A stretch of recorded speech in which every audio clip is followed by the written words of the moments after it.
We need hungrier talent who can meet higher targets, Jessica Halston explained while sliding the termination papers across the polished conference table. The company is moving in a new direction. My name's Liam Turner, 39 years old, 11 years as Senior Account Executive at Norwell Dynamics in Charlotte, North Carolina. I'd spent over a decade building a client portfolio that accounted for almost 35% of the company's revenue. No shortcuts, just long days, constant travel, and relationships built on trust. I smiled, thanked her for the opportunity, and walked out without argument. Jessica Halston had arrived 6 months ago as our new vice president of sales, brought in by the CEO to reinvigorate the team. She wore custom suits, spoke in tired motivational phrases, and had never once joined me on a client call. 3 weeks after starting, she implemented a new commission structure that slashed my earnings by 15%. Despite my consistently strong numbers, the signs were there. My desk had been moved to a corner during office renovations. My name disappeared from meeting invites. Yesterday, I noticed IT servicing my computer while I was at lunch. Small things, not worth mentioning, but enough to know something was coming. I packed 11 years into a single cardboard box: family photos, a coffee mug my daughter had painted, and a folder of client contact information I'd kept separate from the company database. Just habit, really. Need help with that? Asked Stephanie from payroll. She looked genuinely confused. Are you changing offices or something like that? She asked. I replied without wanting to make a scene. On the elevator ride down, I stood next to Noah Bentley, our CEO. He nodded without really seeing me, too focused on his phone. He had no idea what Jessica had just done or what it would mean for quarterly projections. But he would soon enough. Walking to my car, I didn't feel anger, just a strange sense of clarity.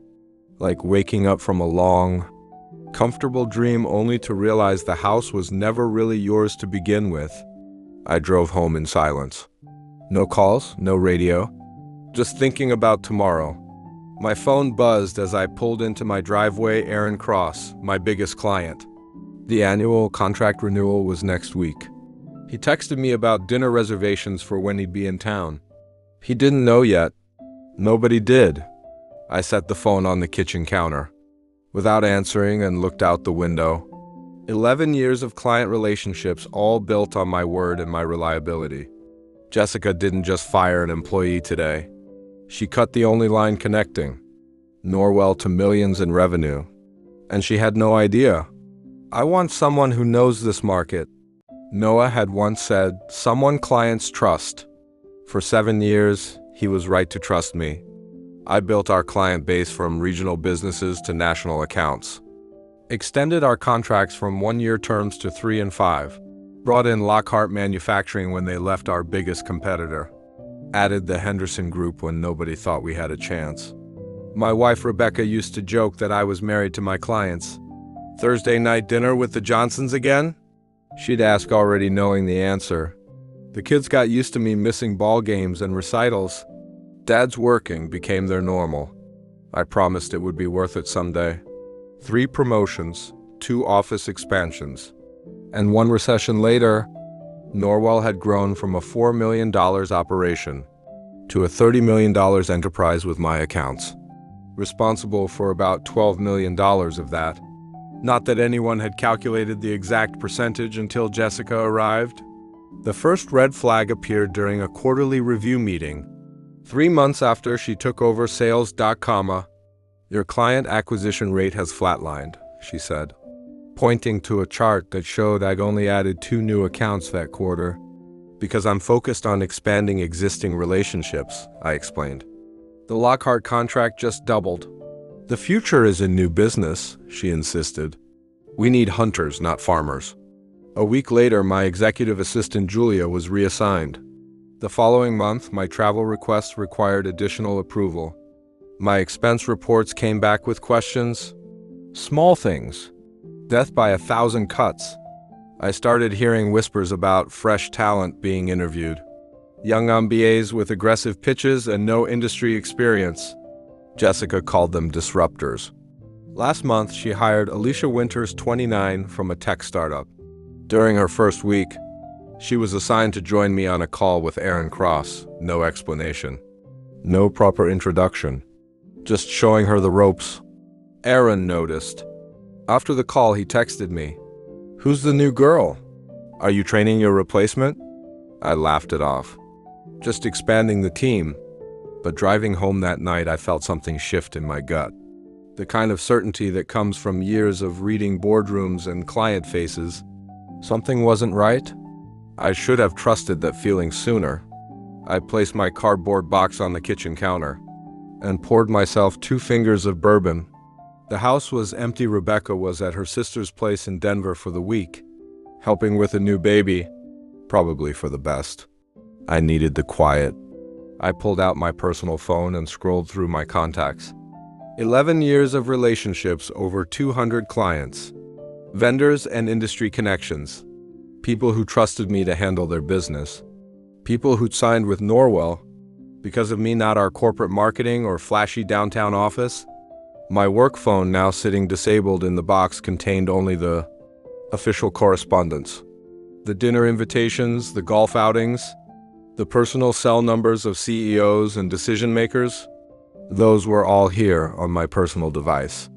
Information I'd accumulated by being someone people wanted to work with. I sipped my drink and felt a strange calm settle over me. No panic, no desperation about mortgage payments or health insurance. Just a clear understanding of what had happened and what would happen next. The bourbon burned going down. 11 years of 60-hour weeks, of missed family dinners and Little League games, of building something I thought was mine only to discover it wasn't. I opened my laptop and pulled up my employment contract.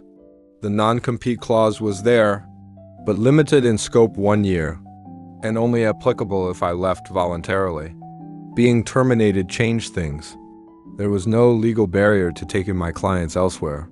My phone buzzed. Aaron again. Dinner reservation confirmed for Thursday. Looking forward to discussing the renewal? I stared at the message for a long time. Aaron Cross represented $1.7 million in annual business for Norwell Dynamics. His company, Lockhart Manufacturing, had been with me for 6 years before that. 3 years at my previous firm. Almost a decade of trust. And he wasn't alone. The Henderson Group, Westfield Properties, Carlton Industries together, they accounted for another $1.5 million. All of them had contract renewals coming up in the next 30 days. All of them dealt exclusively through me. I set my glass down and made a decision. I wouldn't call anyone tonight. Wouldn't send angry emails or make threats. I'd sleep on it, wake up clear-headed, and then make exactly 3 phone calls. Not to vent or complain, just to inform my closest clients that I was no longer with Norwell Dynamics. Effective immediately. The rest would happen on its own. I took out the family photos from my box, my daughter's graduation, my son's wedding, the trip to Yellowstone we almost canceled because of a client emergency. I'd missed too much already. Tomorrow I'd start making different choices. I finished my bourbon and went upstairs to sleep in an empty house. For the first time in years, I didn't set an alarm. No early flights, no quarterly projections to review before dawn. Just the calm certainty that Jessica Halston had made a catastrophic mistake, and I didn't need to do anything but step aside and let it unfold. I made my 3 calls the next morning. No dramatics, just facts. Aaron, I'm no longer with Norwell as of yesterday. Wanted you to hear it from me directly. His response was immediate. What happened? Who's handling our account now? Jessica Halston will probably reach out. Or maybe Alicia Winters. A long pause. The girl from the meeting? She doesn't know our business. That's all I can tell you. The rest is your decision. Similar conversations with James Henderson and Peter Carlton. No suggestions. No recruitment pitch. Just information delivered with the same reliability they'd come to expect from me. By noon, my personal phone was buzzing constantly. Other clients had heard. The industry was small that way. At 2 p.m., Noah Bentley called. I let it go to voicemail. Liam, this is Noah. We need to talk about your transition. Several clients are expressing concerns. Please call me back immediately. I didn't. Instead, I drove downtown to meet with Lawrence Finch, an attorney who specialized in employment law. I'd helped his son-in-law secure financing for a restaurant 3 years ago. He owed me a favor. They can't stop you from working, Lawrence confirmed after reviewing my termination papers. But they'll try to scare your clients from following you. Prepare for that. By 4 p.m., Norwell's legal department had emailed a reminder about confidentiality obligations. By 5 p.m., Jessica had texted, "Let's discuss your exit package. There might be room for consulting work." Too late. My phone buzzed again at 5:30 p.m. "Aaron, just got off a call with your CEO and that VP who fired you. They promised continuity. Saud Alicia would handle everything personally. Then they offered a 10% discount on renewal. What did you tell them?" I said I'd think about it. I said nothing. Aaron continued, "I've sent notice terminating our contract, citing change in relationship management. Henderson and Carlton did the same." Still, I said nothing. "Liam, where are you landing? Because wherever it is, that's where our business is going." That night, 3 more companies from my portfolio sent termination notices to Norwell. By morning, the total was 8, representing over $3.2 million in contracts. Noah called an emergency board meeting. I know because Julia, my former assistant, texted me. "Complete chaos here. Jessica trying to blame you for client tampering. CO asking why nobody saw this coming." My phone rang again. A number I recognized? I didn't recognize the number. I answered anyway. "Liam Turner. Michael Grantley here. Grantley and Company. A competitor. Smaller firm. Better reputation. I hear you're available. Several of our mutual contacts speak highly of you. I'm listening. Senior Vice President position.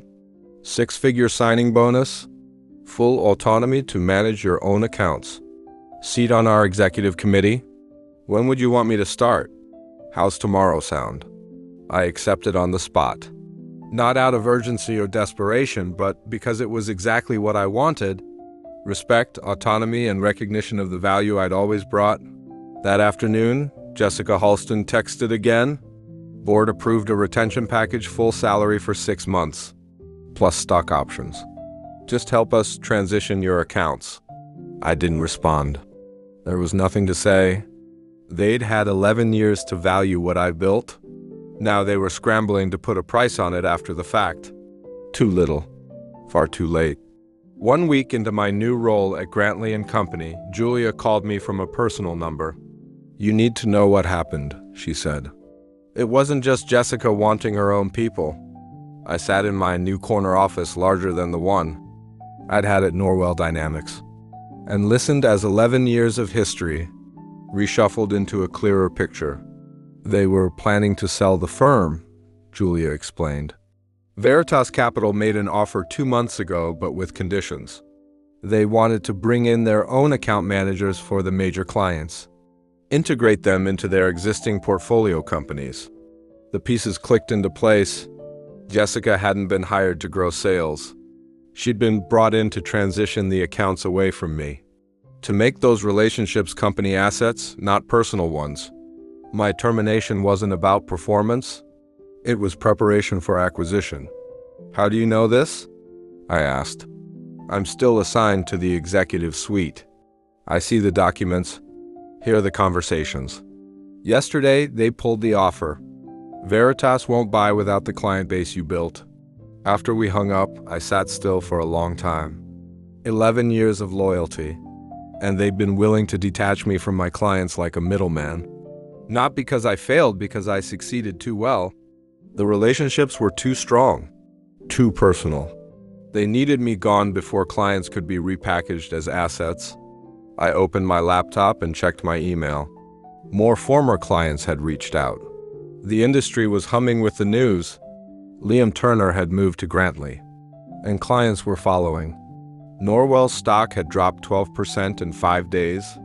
My phone buzzed with a text from Noah Bentley. "Can we meet? Just you and me. No lawyers." I didn't respond immediately. The deeper betrayal settled in my stomach like cold lead, not just fired sacrificed. A pawn in a corporate chess game?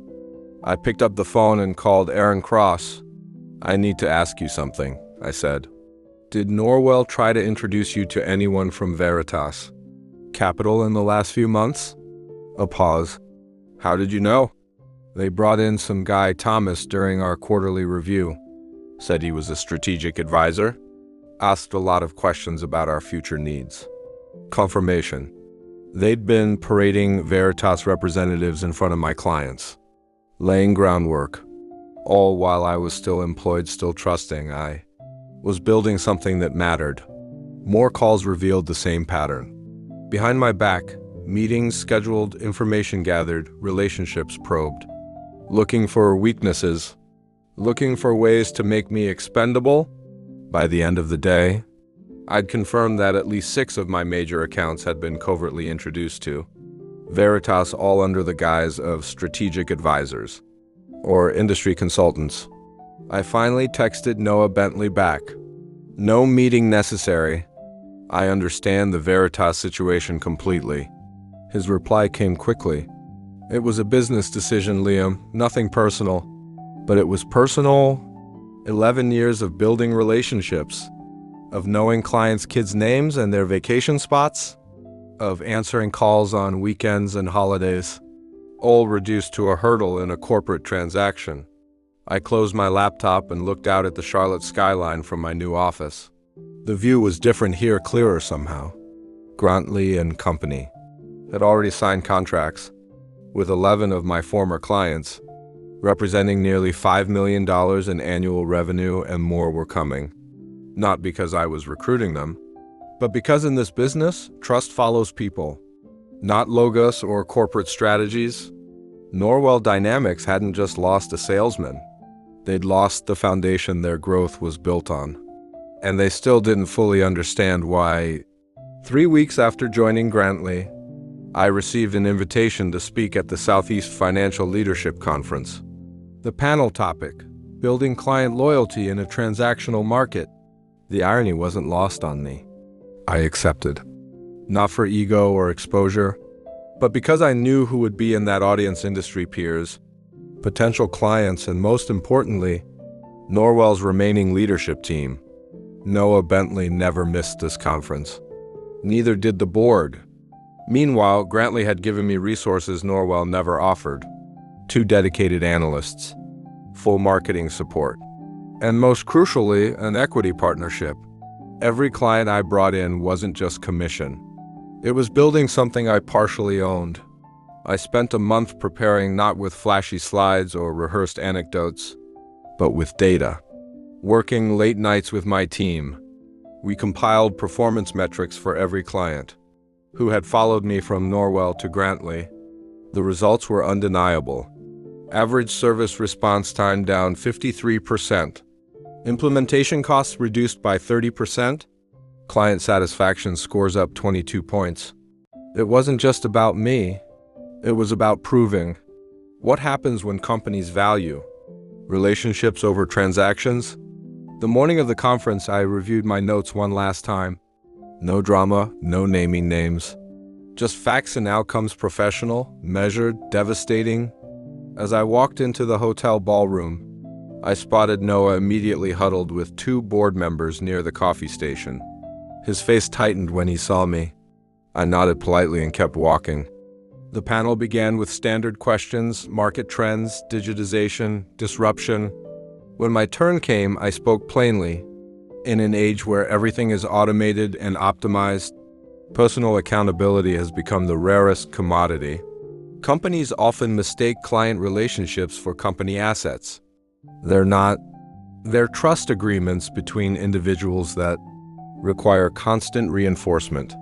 I shared my data without once naming Norwell. Just case studies of clients who had switched firms and seen immediate, measurable improvement. The lesson isn't about retention packages or contractual obligations. I concluded, it's about understanding that when you treat relationship managers as interchangeable, clients will show you exactly how wrong that assumption is. During the Q&A, a young analyst I didn't recognize asked, "Do you think those clients followed you purely out of personal loyalty?" I answered simply, "They didn't follow me out of loyalty.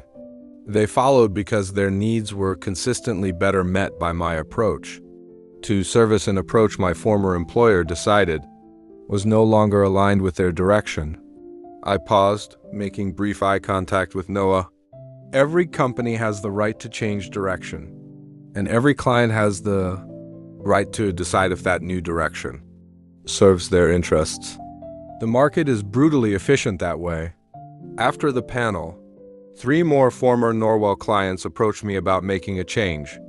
The lesson had been delivered in the most definitive way possible by the market itself. Whether Norwell learned from it was no longer my concern. 6 months after my termination, I stood in Grantley's largest conference room, surrounded by my team and the company's leadership. Behind me, a single slide showed our quarterly results. $8.4 million in new business, 70% from former Norwell clients. Michael Grantley raised a glass. "To the best acquisition we've ever made. And we didn't even have to buy the company."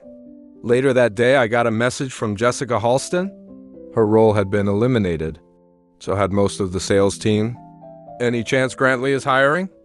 I forwarded it to HR with a note. "Worth interviewing. Not her fault what happened." As I was leaving the office, my assistant handed me a courier envelope. Inside, a handwritten note from Noah Bentley. "You were right. I put transactions above relationships. Cost the company everything. If you're ever willing to have coffee, I'd appreciate the chance to apologize." That same day, I signed the final documents making me a full partner at Grantley & Company. The firm had grown 34% since my arrival. My client portfolio now represented nearly $20 million in annual revenue. I closed the manila folder and looked out my office window at the Charlotte skyline. The same buildings, the same city. But everything else had changed. Rebecca walked in carrying 2 coffees. "Signed and official?" I nodded. "Signed and official." She sat across from me, studying my face. "You do realize you didn't win because of what they did to you?" I nodded. "I know, thanks to you being who you are, we just followed the value." After she left, I picked up the frame she'd given me last Christmas. A simple quote printed on parchment. "The best revenge is massive success." I placed it back on the credenza face down. That chapter was closed. I took out my calendar and booked lunch with Noah Bentley. Not to gloat, not to rehash the past, but because sometimes the final step in moving forward is releasing the weight of what happened.